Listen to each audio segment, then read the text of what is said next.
Hello, everyone, and welcome back to Pencils Down, a podcast about education, policy, policy education, and everything in between. My name is Sam Zuckert, and this is episode 6, Space to Grow.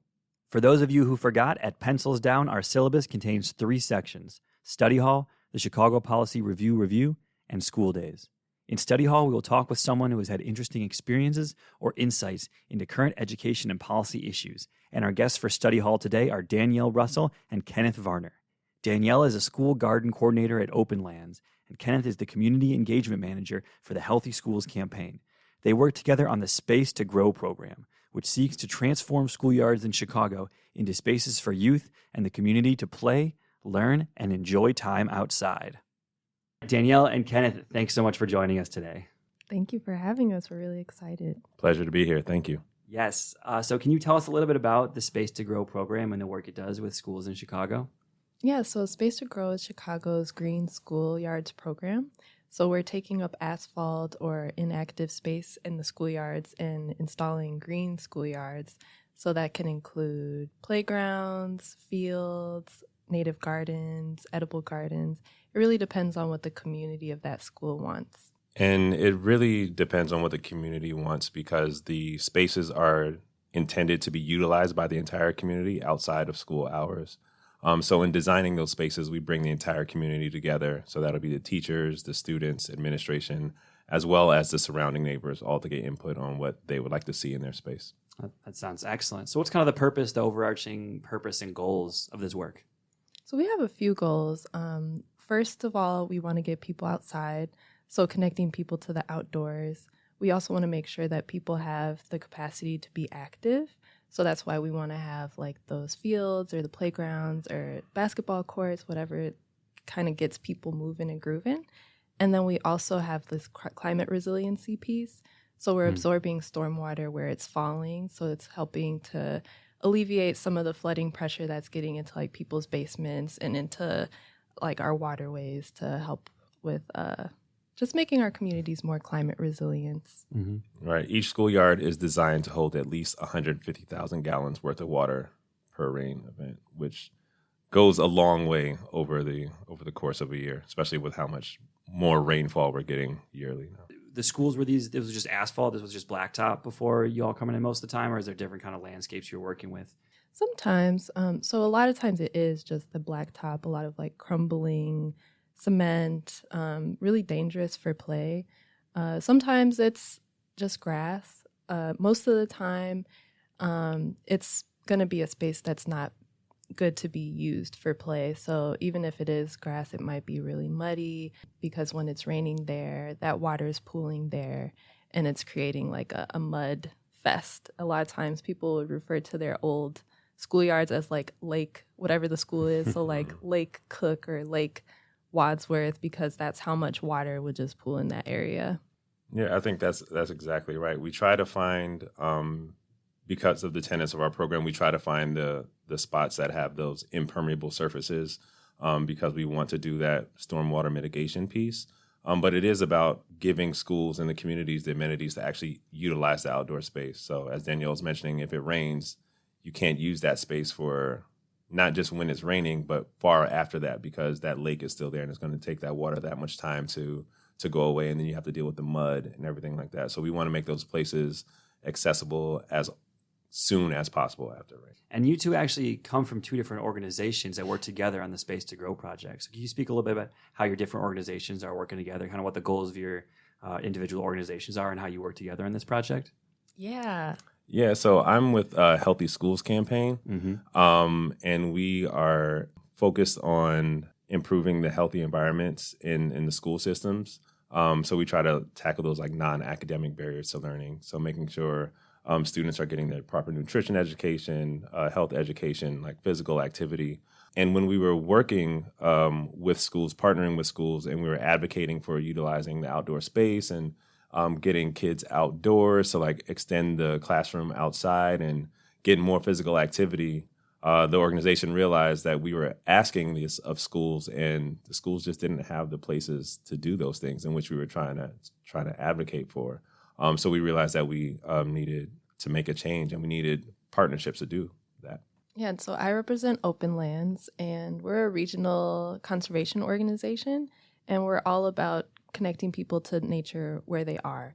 So we do a lot of restoration projects, and we also do a lot of education around trees and connecting people to the waterways, gardens, and green schoolyards. So we were building school gardens at schools since about 2006. And then over time, we kind of started taking up the asphalt and installing like the green infrastructure pieces. And yeah, it just kind of slowly scaled up. And then we got connected with Healthy Schools Campaign, who was really passionate about making sure that students were getting recess time. I don't know if you want to share about or did you just share about that? I did not, but I will. Like, there was like one of the things that like students weren't getting was recess. So recess was out of Chicago public schools for I think a couple of decades or something like that, or like it wasn't like a lot of schools just weren't doing it, and a lot of that had to do with just not having the adequate space to do it, and also just not realizing the importance of it, because we believe that healthy students are better learners. But sometimes the focus can be on the academics so much that, in my opinion, we forget about the student as human beings. Like, they need to move, they need to focus, they need fresh air and stuff like that. And that's not to put blame on anyone. It's like to understand that is just sometimes when we have a certain focus and it can be narrowed by the other pressures around us, there are other things that get left off the table. And so that's where my organization comes in. We make sure that those things are to the forefront and that are being respected as highly as like that math grade. And so that was Healthy Schools Campaign focus on making sure students are healthy and receiving like proper education on health and those things surrounding it. And then when we wanted to make sure that people were getting outside, kids were getting outside, is why we partnered with Open Lands, because that is going to be their thing. Like we focus more so on like advocacy and stuff like that. And Open Lands really brought the outdoor specialty to the That's great. And so what kind of impacts have you seen this work have on specific schools? Just being able to get outdoors more. We see like teachers doing that. It just really like opens up a whole new world to the classroom, things that they're able to do. I've seen like kindergarten teachers take their classrooms out during the fall just to look at the color changes of the trees and stuff like that. So it's a way to build their vocabulary. It's a way to get them like some sensory stuff, you know? And then it just kind of like build that relationship with the students. It's another way for students and teachers to interact with one another. To add to that, we did do a study with Loyola, and they found that in comparison to schoolyards before renovation, the new schoolyards are bringing more community cohesion to the space. So like people are seeing it as a very positive asset. Also, students are more active than they were before. Across like ages, across genders. And also there's more positive interactions on these schoolyards now. So like since there's more things that there are to do, and these are more things that the students wanted, there's more activities. So there's less opportunities, and they're finding less bullying happening also on the schoolyards. So those are some of the like study impacts. But like Kenneth is saying, there's a lot of things that are kind of like those anecdotal just like people telling us that it's like a very valued asset. Yeah, exactly. Like we will see more just in my going and like visiting the schools. We'll just see more what I call like positive loitering. Just more time for like people just to hang out. So you'll see kids after school just want to like hang out a little bit more and just like play on the playground, which is then the parents is like, sure, you have like 5 or 10 minutes before we have to get to the next thing. And then you'll see parents interacting with one another where that would not have happened before. So you're getting more interaction between community members, parents of the students at the school, and then like students are being able to just have like that free time as well. Are there any specific development projects you found an innovative way to use the school space? Yeah, we have usually a landscape architect that'll design the gardens, like give them kind of the start. And then schools often will kind of add their own razzle dazzle as time goes on. But some cool things that people have been doing on their schoolyard. There's a school in Hegwish Grissom. They have like a running club that they do, and then they do yoga in the garden, and now they're doing like herbs, and they're really like going into the like really digging deep into the social and emotional learning opportunities that can happen with having the outdoor space. There's a lot of schools that are doing just like neat little things like that, trying to like bring the community together. What I really like to see is when the parents adopt the vegetable beds and they really grow stuff that they're going to be utilizing at home. So they will grow stuff, whatever herbs or vegetables that they like to cook in their own recipes, and then share that amongst each other and actually share that inside the school and then like distribute it like during the harvest time. They'll just make bags of it and like give it out to people like at dismissal. So that's another part of that community cohesion that Danielle was talking about. So we love to see people being able to utilize the space that way. Yeah, and has it drawn in community members who might not have kids attending the school? It has brought in other like nonprofit organizations that have certain programming where these schoolyards provide the amenities for them to actually do their stuff. Like say, like if there's a soccer after school program or something like that, they now have that ability to work with the school where before that it would have been about getting the kids and taking them to another place or maybe a nearby park or busing them somewhere where the budget just wouldn't allow for that. Now that there's Space to Grow schoolyards are there, it's bringing in more resources to that school. Definitely, I would say all of the schoolyards are open after school and on weekends to the community, kind of just like how any park would be.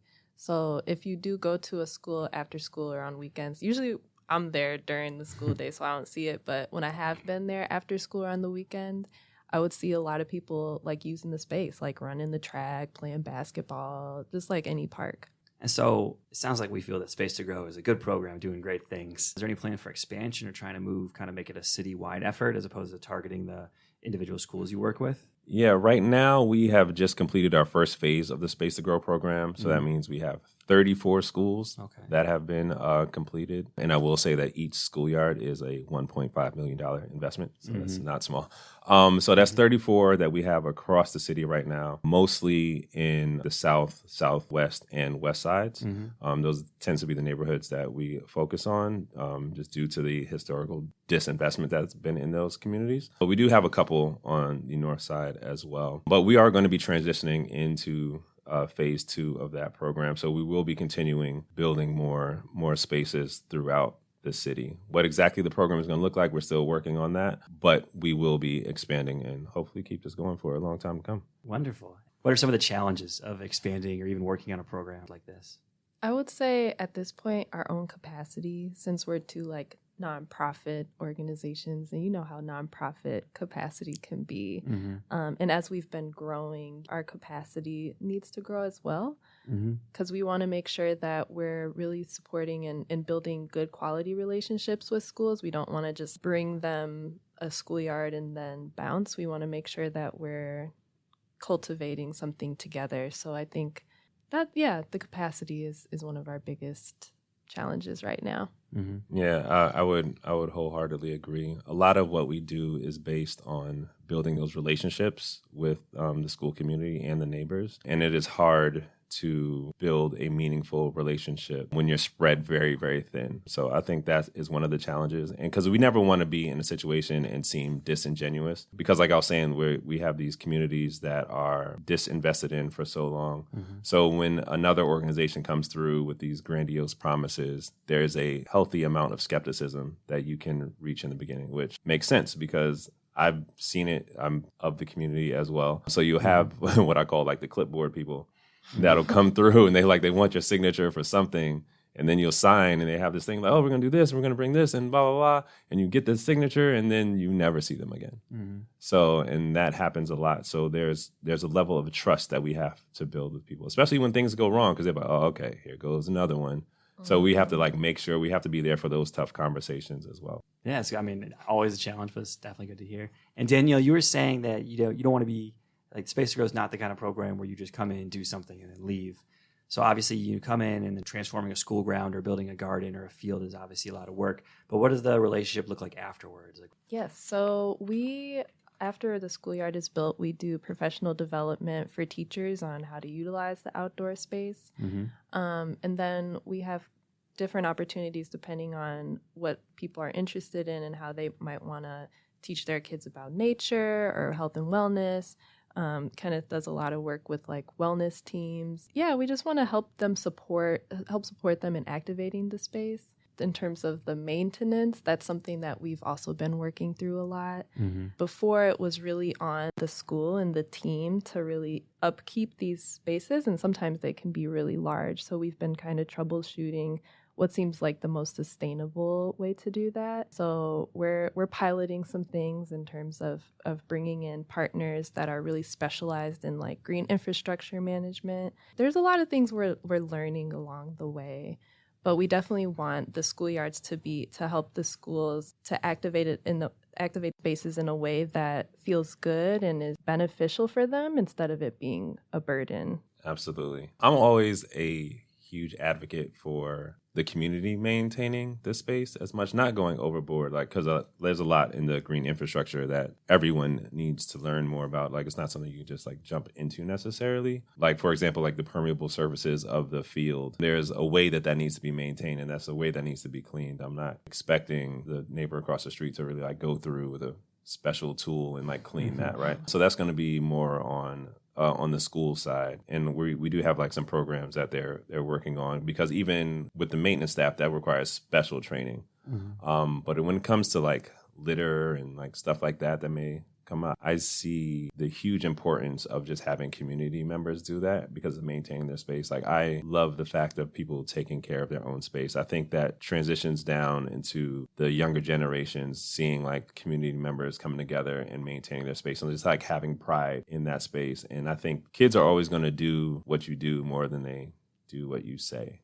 So sometimes I will even go out, like, because these schools are in my community as well. So I'll just go out and I'll just be picking up trash and stuff like that. And then kids will stop what they're doing. They're like, oh, here's one. Just pick this up. You know what I mean? It's like, and I think the more and more we can do things like that, the more we can build that level of community accountability, which I love. So that's my own little agenda that I have going on. Yeah. Right? To add to that, I think that's where going all the way back to the initial community engagement goes. So like making sure people feel welcome and this is a space for them, like this is their space.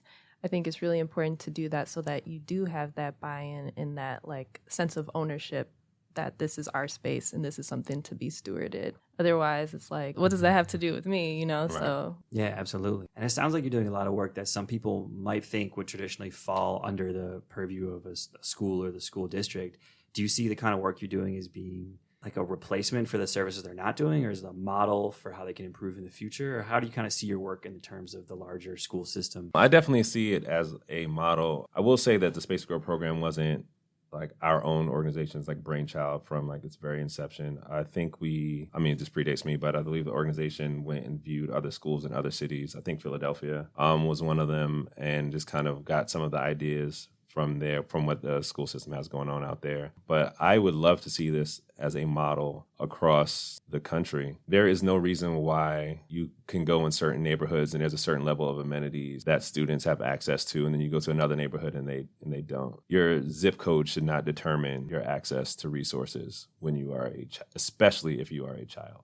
Schools should have swing sets. Like kids should be able to go out and play and not break an arm or like scrape their knees every time they go outside. It shouldn't hurt to play, right? So I think this is a way in which schools across the country, we have to change our mentality towards like what a school should be and what we are bringing to the table and what we're providing for students. A lot of the focus goes on with what is going on in the school building. When you think of a school, like everyone's going to draw like the building, the bricks, right? But it's what's outside and what's around that makes it a school community. And that's the whole, like a holistic approach to like education is what we need to be focused on. And a lot of that is what's happening outdoors as well. Beautifully said. Yeah, so what role do you see the city of Chicago or the state of Illinois playing in supporting this work moving forward? I will say Chicago Public Schools is our main partner. You know, they're very involved with the whole process, and they also provide a lot of the capital funding. So they provide a third of the capital funding for each schoolyard. So they're doing awesomely with this. I would say something that I would love to see happen in our schools, because I mean, great things are happening, you know. But I was recently in Santa Cruz and I saw that they have like an environmental garden educator in each of their schools that's like paid either full-time or really close to full-time. And I think seeing something like that in Chicago, where we have like that resource allocated to really connect all these pieces of environmental education, would be really awesome, because I think a lot of these pieces of really getting students involved with the garden or the schoolyard. It can be a lot for a school or for like a teacher that already has so much on their plate. So I think having like that one dedicated person would go a long way with just environmental education in general. Just like how we have, like art teachers and music teachers, I think we should have environmental teachers. Great. And last question, when you're digging up the asphalt to make the new gardens or anything, you ever find anything good under the ground? Yo, any secrets? This Treasure? is Chicago. Like every time is a different adventure when you dig into the ground in Chicago. You're like, oh, there's an old foundation here from some factory that used to be here. We need to call in other professionals to really test to see what this is. So on our timeline, we always build in or let people know it's like, okay, we're going to start excavation on this day. We plan to be done building the schoolyard by September 1st, depending on what we find once we break ground. You never know what's underneath there. Yeah, I think it was not a Space to Grow project, but another CPS Capital project. They found a house underneath, an imploded house. So that was a whole situation. Yeah, I asked because the school I worked at in Boston, they were making an addition to it, and they dug up the asphalt, and there was the old foundation for the school building that used to be there, and also all the bricks that made up the old school building. The old people in 1920, when they did it, they just put all the bricks into the foundation and then covered it up with asphalt. And they're like, that'll do. No one's ever going to notice this. That can definitely slow us down. And then, which unfortunately, ends up pushing us a lot into winter for some, when we're doing stuff. So then it's we have to think about that. It's when we try to do our ribbon cutting ceremonies and things like that. It's the further it pushes us back, the harder it is to do some of the other things that are part of our program. All right, great. Well, Danielle, Kenneth, thank you so much for joining us today. It was great to have you. Thank you. This was awesome talking to you. Thank you very much for having us. Yeah, it was great to learn about the Space to Go program, and I'm excited to see all the awesome gardens and environmental schoolyards y'all continue to build in the future. Thank you. Yeah, come through. I would love to. It was great to hear from Danielle and Kenneth, and before we move on, they wanted to make sure that we give a special shout out to the Space to Grow Capital partners. Space to Grow is made possible by the capital investments of Chicago Public Schools, the Department of Water Management, and the Metropolitan Water Reclamation District. So thank you very much to CPS, the Department of Water Management, and the Metropolitan Water Reclamation District. Welcome now to the Chicago Policy Review, where we interview a writer from the Chicago Policy Review about a recent article they published. The review article is usually about education policy, but if it's not, we'll try to make them talk about education anyway. We are joined today by Sarah Turner, a senior editor at the Chicago Policy Review, who spoke with us about the social and psychological challenges of communicating the science behind climate change. Sarah, thanks so much for joining us today. Yeah, thanks so much for having me. So you wrote this wonderful article, Why Our Brains Tune Out Climate Change. Can you tell us what some of the challenges of communicating climate science to the general public are? Yeah, for sure. I mean, for one, climate change as a phenomena is really complex. Climate science is extremely complex in that it doesn't touch just one area of study, right? It touches many disciplines, from physics to oceanography, statistics to ecology. And that's because they all play a central role in studying the rate of climate change, which informs how we can actually respond to that. So truly understanding climate science, how we can take actions to stop it, involves having a good amount of knowledge in all of these fields, but it also involves understanding that there are uncertainties in climate change. By a landslide, scientists agree that climate change is real. That's not what scientists are debating about. More of the uncertainty exists in our models that we've developed to understand climate change and to try to understand factors such as how much time we have left to avert the worst effects, what will be the worst effects, and considerations like that. And so is it kind of the combination of all these complex scientific models and fields that make it difficult to communicate this to the general public? Yeah, I think that climate change can feel overwhelming as a phenomena to study.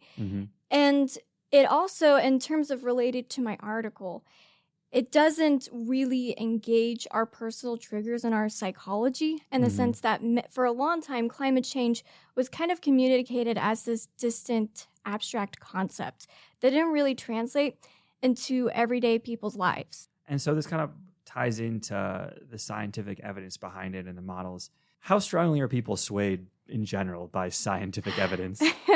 Unfortunately, not as much as one would hope. When people are unfamiliar with the topic, they tend to not really respond well when you throw lots of numbers at them, including complicated fancy charts. Because the reality is, a number only means as much as you can give it context. Mm-hmm. When people try to wrap their minds around concepts, like when you start throwing numbers like global average temperature targets or the carbon dioxide concentration, they don't really, I think of the example of how people have a hard time conceptualizing the difference between 1 million and 1 billion. Mm-hmm. It's hard for us to wrap our brains around even those numbers. So when we think about carbon dioxide and all the nuances and how we are contributing to its concentration in the atmosphere, that's especially hard to people who don't maybe have an extremely well-versed background in this to understand. Mm-hmm. Absolutely. And are there other factors that might push against people's receiving accurate information? Yeah, I think without a doubt, we have an inclination to only wanting to listen to information that happens to agree with our own worldview and our perspective. It's a concept studied a lot, such as confirmation bias. And, this isn't even just related to climate change, right? It's related to a lot of similar fields, such as with vaccination. Mm-hmm. And I do remember one study, it was published years ago, where they sat down anti-vaxxers and they tried to present them with a lot of vaccination data, a lot of vaccination science. There was this tendency for people to just kind of dig deeper into their own views and perspective. Mm-hmm. Is there a general way that people who work on science communication feel that humans are kind of wired to collect new information? Yeah, we're ultimately wired to respond to the things that directly relate to us. And that's because of evolution. There's a whole field of evolutionary psychology dedicated to this topic. And climate change has been a scope of interest within the last 10 years because they really want to understand what motivates us to take action, particularly with climate change. So I mentioned some of this in my article, but one of the great acronyms that this author, George Marshall, in his 2014 book, uses to describe the 4 triggers in our psychology is this acronym called PAIN. Mm-hmm. Right. P is what's personal to us, what actually relates to our day-to-day lives. A is for what's abrupt, what's sudden from our current environment. I is for what's immoral, kind of things that disgust us and motivates it in that sense. And then N is for what's happening now, what's actually happening today and not just 20 years from now. Mm-hmm. And so are people trying to use these concepts of how to people collect new information to improve the communication of climate science? Yeah, I think without a doubt, especially as we've seen climate and action just get dragged out, a lot of people, particularly climate scientists, they are acknowledging the ways in which we need to improve how we communicate climate change. Even for someone who's been studying climate change as much as I have, from an energy policy perspective, it's still not very accessible to most members of the public. It requires a lot of information. So when it comes to how do you reach and engage members of the public who don't have maybe the same background or understanding of climate change, you want to use these 4 triggers, in our psychology to communicate the dangers of climate change. And that can be, making it personal, such as how does climate change impact the average everyday American citizen? Mm-hmm. And I do think we are starting to see more success in communicating climate change, particularly with younger generations, as they recognize that climate change is going to impact them. Mm-hmm. And so does this tie in, we're an education podcast, so we'll tie it into schools in some way. Does this relate how climate science is taught at schools, whether it's, elementary schools or high schools or universities? Are people starting to think about the different teaching methods for climate science? Yeah, without a doubt. I mean, it's hard because climate change, it has become in some ways a politicized topic when it really shouldn't be. I know myself, I did get exposed to climate change courses when I was in high school. Admittedly, it was just one section of a much larger unit in biology. And that's one of the tough things about climate change, obviously, is that it engages many disciplines. And so I do think you see climate change showing up more than just in a physics class. It's showing up in a lot of different classes. But I would say in terms of strategies on how we want to communicate climate change and teach climate science, probably some of the biggest developments and I think the most effective ways to teach about climate science is to not go too deep in the weeds, to focus on broad level concepts. And, I would also say to relate it to personal notes and using lots of metaphors, right, to understand how climate change we can personally relate to it and use personal examples to understand climate science. I think when you understand people's backgrounds on a science, like maybe preconceived notions and ideas that they could have about a specific science, tailoring the education to address perhaps those misconceptions, I think is really important, while also not necessarily, I guess, shaming people for their maybe misconceptions or maybe their ignorance on the matter. And so in regards to evolution specifically, I think that how we teach about evolution has become a lot more improved because we've had more public debates and more understanding about why do people maybe have a hard time, understanding the science behind evolution. Something I was thinking about was just kind of getting people's attention in the first place. Like science education in schools, educators have a slightly easier job in some sense because they have a very captive audience. Like the kids aren't really going anywhere.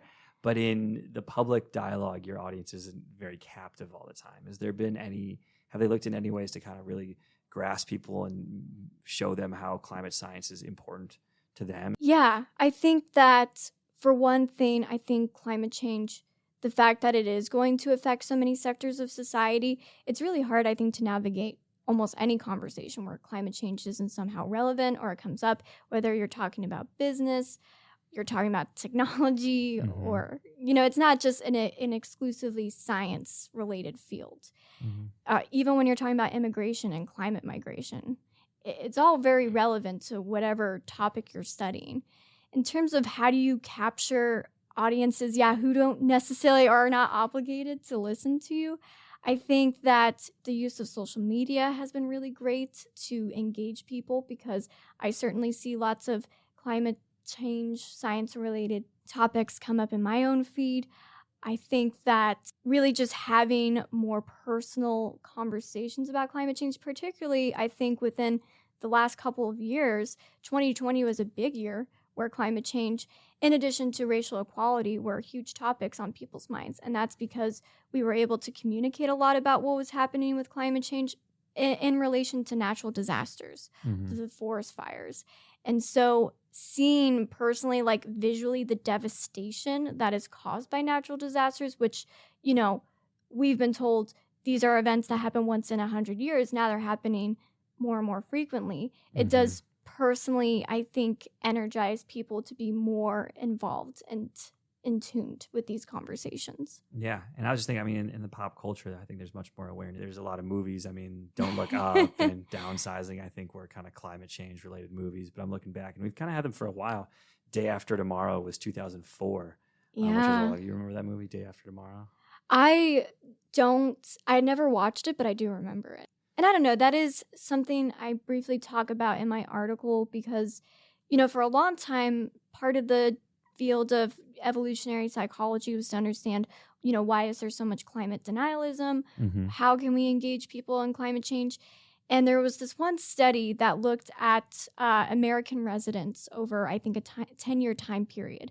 And they were kind of surveying them about their emotions around climate change, their reactions and different beliefs. And they viewed that all of the respondents had increased climate anxieties throughout this 10-year period, but this was particularly true for younger generations, specifically Gen Z. And it's very hopeful to see that most members of Gen Z, they not only believe in climate change, they're very aware and engaged in these conversations. But I think there's also a similar danger in what's been called climate nihilism, where they believe in climate change, but they feel so overwhelmed about climate change and also disillusioned with all of the inaction over the years that it's caused them to believe that humanity is doomed. And one survey showed that 56% of people from Gen Z engaged or had some type of climate nihilistic thoughts. Wow. Sorry, so the communication job seems not too difficult, right? You just have to thread the needle right between awareness and nihilism, push against evolutionary, ingrained psychological barriers, and get the large public to understand a large, complex scientific system. Not too crazy, right? Yeah, not at all too much of a task for anyone to take. No, and it is interesting the role that like social media plays even with climate nihilism. I mentioned some of this in my article, but like I've mentioned previously, there is a lot of uncertainty when it comes to climate change. Not necessarily, again, in that we know that climate change is real, but we are trying to navigate the worst effects of it, how long we have. And yet a lot of people can latch on to these uncertainties. Dr. Michael E. Mann in his book talks about how there's a lot of doomsday arguments circulated on social media that don't necessarily have still as rigorous of scientific support behind it, like runaway greenhouse effects and unstoppable tipping points that further encourage climate nihilism, that it's too late to do anything. And unfortunately, the climate nihilism makes for better memes than a rational, subtle, nuanced thought.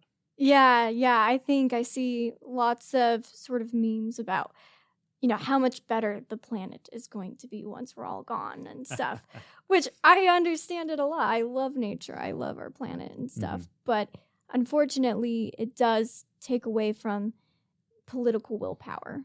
But I think, and I guess related to your earlier question, how can we teach climate science better in schools? I do think that there should be like sprinkling a little bit of like some of the positive developments with climate change and some of the positive, like, scientific breakthroughs we've had, so that people don't lose hope. Yeah, it's interesting. Kind of, there's people are drawing some parallels. Perhaps they're too optimistic parallels, but to the Green Revolution and to the amount of more food we were able to grow. And some people the people I think who want to politically do nothing, they said, oh, well, someone will just like figure out a technological solution and then that will be fine, which is perhaps too optimistic. But I think that you're exactly right, where we hear a lot about what's going wrong and not a lot about the potential new technologies and kind of what people are working on to help mitigate the crisis.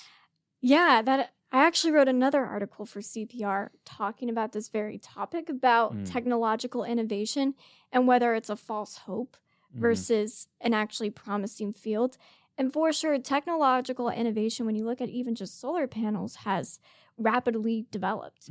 But we have to keep in mind that a lot of technological innovation, it's slow moving, and it also requires a lot of patience and funding from our government, like from private institutions.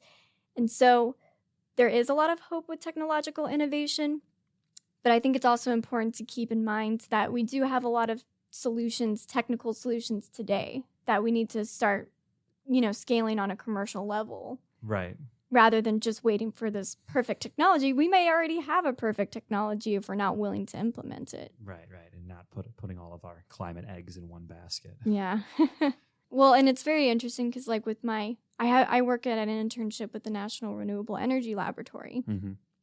And one of the topics we're studying is with emerging building technologies and specifically how they could be implemented in more federal facilities, such as heat pumps. Heat pumps are extremely energy efficient. They use electricity, so they don't rely on traditional heating methods like fossil fuels. But it's really hard to convince a lot of facility maintenance staff to install them or retrofit because there aren't a lot of people who know how to work heat pumps. Yeah, absolutely. Well, Sarah, it's been great having you on. Thanks so much for coming in today.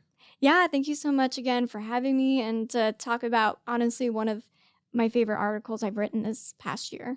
Wonderful. Yes. And the article is Why Our Brains Tune Out Climate Change, and it's available on the chicagopolicyreview.org. Lastly, for today, we have School Days, where we interview a guest about their own personal educational journey, the schools they went to, the experiences they had, and how that impacts where they are now.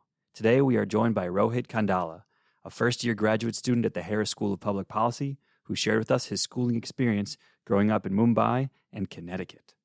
Rohit, thanks so much for joining us today. Thank you for having me, Sam. All right. It's great to have you in the studio. So let's start from the very beginning. What was your very first schooling experience? My first schooling experience, I was actually born in Hyderabad, India. I grew up there for about 8 to 9 years of my life. I came to America when I was in 4th grade. And my first memory of school was pre-K in India. I think the Indian schooling system is a little bit different. We start in April rather than January. Oh, wait, no, we start in September here.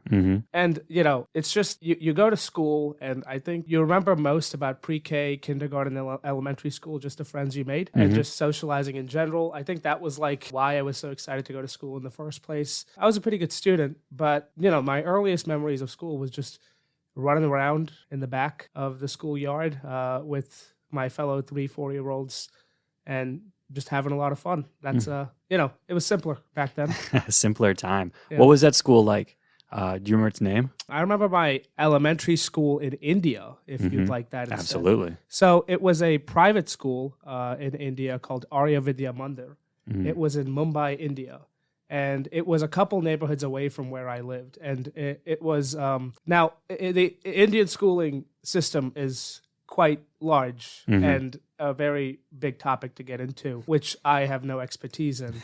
But I will say that there is a divide between the public and private schooling system. I will say I was fortunate enough to go to private school, and public school it's not well funded in India is what I'll say. You got to travel a couple neighborhoods out to go to the school that you want, and that school was quite a change. I remember from all the other schools that I had, it felt way more like of a larger environment. It felt way more of like a actual school rather than just a place where kids kind of just congregated and learned. And I'm glad I had that experience too in a much larger environment. It got me used to what was to come ahead for me. What do you remember about the curriculum? Like y'all had, I'm sure, like reading and writing and math and everything. Was there anything kind of that stuck out to you?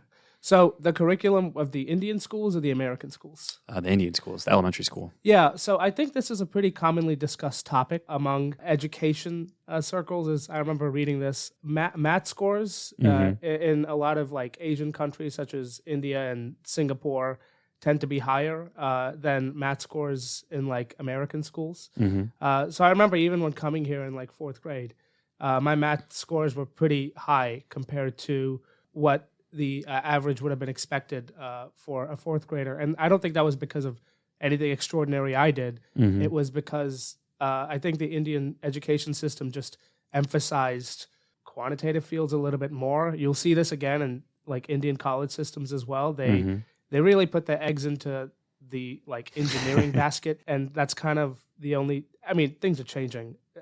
India's a massive country. And I don't want to speak for it, again, in such a general term. But I think there's just more of an emphasis on the quantitative fields rather than the qualitative. And that is a stark difference I saw in the curriculum between Indian and American schools. Yeah, the saying is, I guess, usually don't put all your eggs in one basket. But if the basket is engineered very well, then it might be a safer bet. I can't speak to that, but that sounds good to me. Yes, I'm no expert on eggs or baskets, but I know I've been around a few in my day. Then you moved, your next school, you moved all the way to the lovely state of Connecticut. And that was your next school experience after that. Is that correct? Absolutely. So what age did you move from Mumbai to Connecticut? I was about 9 years old. Yeah, so I was 9. 4th grade, 5th grade? 4th grade. 4th grade. So what was that transition like? Wow. Okay. So, I went from Mumbai, India. It's about 20 million people, a real bustling metropolis, to, the great metropolis of Milford, Connecticut. You're talking maybe like, I don't know, 50,000 people. I kept asking my dad, I was like, why are we here? I have a lot of friends back home. And I think the biggest hurdle for me, so I went to this elementary school called Simon Lake Elementary School. Simon Lake. Yeah. I love it. It was named after, I think, this guy that served on like a nuclear submarine. Sure. That was the part that drew me in, I'll be honest. And I remember the hardest thing, the curriculum wasn't hard for me because I do feel that the Indian education system kind of overprepared me. The hardest thing for me was the way I talked. So, the accent change And I think you'll even notice with my voice now, which I can't quite pin down where it's from. It's like a blend of like 15 different things. And I remember during that time, the hardest thing to acclimate myself to wasn't even necessarily making friends, but it was the way I talked, because just the kids weren't used to it. I used to say my Z's as Z's because the Indian education system basically borrows from the British education system. So that was fun. Not really. I think that was probably the hardest thing for me, just acclimating to that. And also just like, basically just learning a culture all over again. It's easy when you're 9, granted, but just doing that all over again, the assimilation process, I think that was the toughest part for me. I mean, in many ways, I consider myself basically as American as can be, but that I remember from like 9 to 12, that was pretty hard. Just like getting used to that. But I did it. Yeah. How did that approach the way you viewed school? Did it make you kind of like burrow into your studies, or did you kind of like if school was less enjoyable, the work became less enjoyable too? Now that I think back to it, I think it kind of did force me to burrow into my studies a little bit more. I would. I never considered myself like a really smart kid at top of my class, but I do remember like 5th and 6th grade rolling around is when I was like, I think I'm gonna really focus on this whole school thing, because I was just used to getting good grades, and then I actually had to start working pretty hard for them in 6th grade, and that kind of became a part of my identity, just like doing well in school, because. Again, it was just so hard to fit in. I think middle school is tough for everyone. Middle school is tough for everyone. It's a very awkward phase of one's life. Yeah, it's a nightmare. You take all of the kids who have all the most hormones raging and their bodies are way ahead of their brains, and you put them all in one big school. Yeah, that's basically what happened. And I was just like, I'm going to focus on doing well in class. I remember making that switch around 6th grade to like 8th, 9th grade, and 10th grade. Interesting. And I did a quick Wikipedia look at our friend Simon Lake. He born 1866. He was a Quaker American mechanical engineer and naval architect who obtained over 200 patents for advances in naval design and completed the first submarine for the U.S. Navy. Wow. And he lived and died in Milford, Connecticut. Look at that. I guess I was wrong when I said he served on a nuclear submarine. It's literally impossible for someone in 1860. Maybe I wouldn't say that. But. Well, he passed away in 1945, so likely no nuclear submarines were existing by then. He missed out. But the submarines, nonetheless, the nuclear submarines may not have existed without our friend Simon Lake of Milford, Connecticut. So is there anything else about that middle school you remember as standing out, as being particularly unique? Yeah, so my elementary school was called Simon Lake Elementary School, named after our good friend Simon. And I guess continuing the nautical theme, my middle school was called Harborside. Oh, was it by the harbor? I don't think it was. It was like 2 miles out of the harbor. So it's a loose definition of side, but we'll allow it. Yeah. I went there for about a year. And then I think a big change in my education happened. So I went there for 6th grade. And then my parents actually moved. From Milford, Connecticut to Trumbull. And the reason they moved is because the high schools in Milford were not necessarily the best. And they were actually looking for a house at that time. So they moved from Milford to Connecticut, and they went, 7th to 8th grade, I went to this place called Hillcrest Middle School, and then in Trumbull. And from 9th to 12th grade, I went to the very self-titled Trumbull High School. THS, baby. THS, go Eagles. Go Eagles. So I do remember that happening. And my parents, like, one of the biggest factors, other than just, like, having a bigger place to stay for the 4 of us, was they wanted to have a pretty strong education system for their kids. Now, I understand. I was privileged enough to kind of have that family basically go like, oh, we are literally going to move zip codes to a better zip code. Not everyone can do that. And again, I want to be cognizant of that, but that did happen. And that was a pretty big change in education too, because for the first time in my life, I hadn't been moving to like 10 schools in like 10 years, I also forgot to mention this part.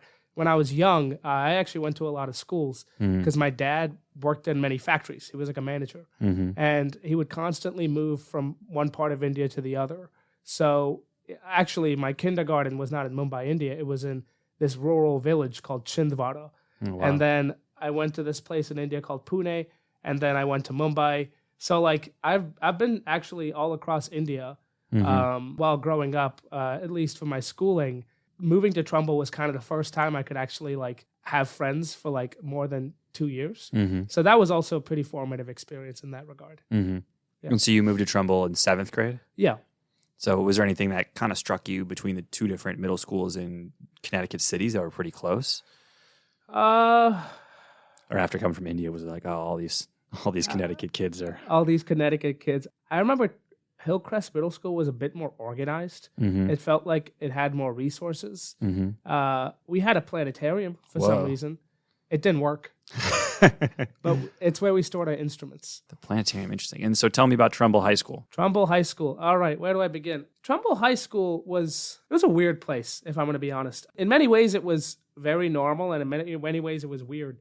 Because, you watch all these high school movies to get prepared. You're like, all right, there's the jocks, there's the nerds, all this popular kids and all that. Trumbull High School in many ways wasn't like that.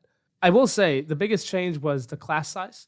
It went from about like it went from like a couple hundred students in a class size was the max I saw to about 550, 600 kids a class. It was about 2,000 plus kids overall. That was quite the jarring experience. And like in many ways, it was a very typical high school. You had your sports teams, you had your classes, you had your extracurriculars. And in many ways, it was different because like the way like the social hierarchy and system worked, it was like, personally, I guess it was different for me because I wasn't like part of a clique. I call myself a floater. I was kind of friends with many different types of people. So maybe that's why I would consider my high school experience so weird in a formative sense. Looking back, and maybe this is true of all high schools, it was very similar and also very different, And what I remember academically about our high school is that, like, if you wanted to use the resources there, you could, but they weren't necessarily presented to everyone. So that was something that I kind of had a complaint about, kind of moving past. I mean, I was fortunate enough to kind of like pursue those resources and really take advantage of them, but that's because I kind of had been taught to do that and been pushed to do that. What was it? Was it a diverse high school, like racially or economically, or what was that? That's what a were the great demographics question. like? I would say economically it was pretty diverse. Trumbull is like in Fairfield County, and Fairfield County is one of the most unequal counties in America. So you have Bridgeport, Connecticut on one end, and then somewhere like Greenwich or Fairfield on the other end, New Canaan, Darien, where the per capita wealth is like $300,000-$400,000, and Bridgeport is not that. Bridgeport in many ways is like a lot of industry left, and it's not as economically prosperous. But they're all housed in one county, and Trumbull is basically in the middle of all of this. I will say I grew up pretty well in the fact that like I didn't have to worry about like food security or the fact of like, oh, is my neighborhood safe to play in or anything like that, or can I go to, it's just things like that. But Trumbull I would consider, I don't know, like middle class, upper middle class town. It was in no ways like Darien and New Canaan or Fairfield or Greenwich. In no ways were we like that. And that was very clear with the sports in our sports teams, where they would always kick our asses in the most like pretentious sports like tennis. I was part of the tennis team, so I could say that. But then when it was something like football or basketball, we would absolutely smoke them. So that was fun. Naturally. Did you have any favorite classes or favorite teachers while you were there? Yeah. So to go back to the point of like in India, I wasn't necessarily interested in social studies. And when I came to the United States, I think one of the first differences that I saw, and this started to occur during middle school, is I started to like social studies and English. And I was not actually a good writer for a really long time. And I would even say like a good storyteller, a good speaker. But I learned how to do that because of, honestly, my best teachers in middle and high school were my like humanities-focused teachers, the social studies teachers, the history teachers. the global civ teachers, the English teachers, the poetry teachers. I remember, like, even to this day in ninth grade, like Mr. Smith, Roger Smith was his name, my English teacher. I came in the first day and he ripped my essay apart in front of everyone. And then I remember being like, I don't feel bad. I understand why he did it. It was bad. And I remember meeting him, and he's one of the reasons maybe I pushed myself towards the humanities during my undergrad. And I really pursued it. I had so many good teachers in my social studies department being like, well, this is one narrative about how the way it is, but maybe we should think about other ways we can think about it and why we think about it like this. And I remember even in undergrad, one of my projects was historical narratives and interpretations in education, and how like one event is chosen over the other and what that means for like the message the historian is trying to present, because even the best historians opinionate. It just matters how much their opinions are backed up with evidence. Some of them less so than others. And to bring it back, like that is something I really appreciated about my curriculum, that I had so many fantastic social studies and English professors, teachers, that kind of pushed me to think about why the world was the way it was, and to think about ideas differently. And really, I fell in love with just the ideas of the more humanities focused things rather than just like crunching numbers. But here I'm back again coding, so I don't know. It all comes full circle. Yeah. And then Mr. Smith, just a clarifying question. When you say he ripped your essay, are you saying that he critiqued it, or he literally held it up and tore it into shreds of paper in front of the entire class? So he's quite the dramatist, Mr. Smith. I actually emailed him before coming here to grad school. That was like the first time I talked to him. I was like, hey, thanks. You really pushed me in the right direction. I feel like that's probably the best part of a teacher's job, to have a student come back and be like, you had an impact on me, a positive impact. So, he felt really good about that when I said that. But he didn't actually rip my essay apart. Phew. He just was like, this is not good. And I was like, this is not good. I came back and then I wrote a really good essay. I worked on it. I thought about how to organize my ideas. It was all because of him. In fact, I still, like, when I write an essay or a think piece or something, I still follow Mr. Smith's organization structure of like this idea, this thesis, why this, that. Like, you just sub-organize your ideas, and that is because of Mr. Smith. Like, I have so many more stories about teachers that I still practice their habits that they taught me. And, again, you never know the impact of something until a couple years down the line. And I'm really grateful that I had the opportunity to have such good teachers. Yeah, absolutely. And what was so you mentioned how people kind of usually would go into tracks of college or community college or armed forces. What was the college preparation or kind of career advice like at Trumbull High School? Yeah, so I did have a guidance counselor. She wasn't the best. I had to seek a lot of external help because the guidance counselor, and I don't think it was her fault. It's just they're placed under strain to have, they were assigned like 50 to 60 to 70 kids, right? If not a couple hundred. So, and my family had been stressing college for me. And I thought it was the default path until I, met other people from other walks of life. And I was like, oh, that's what you do. College isn't the only thing that people do. So, like, in many ways, it didn't really matter whether my college prep at my high school was good or bad. I would say overall, compared to other high schools, it was pretty good.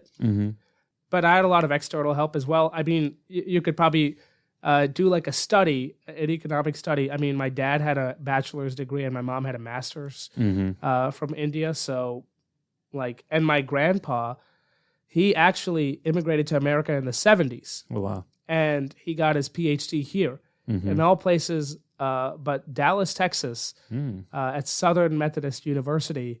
And then he went back to India, actually. And then, I mean, there's a chance my entire family could have grown up here and I hadn't been born in India. But turns out my grandpa went back and that event is, but, he had a PhD.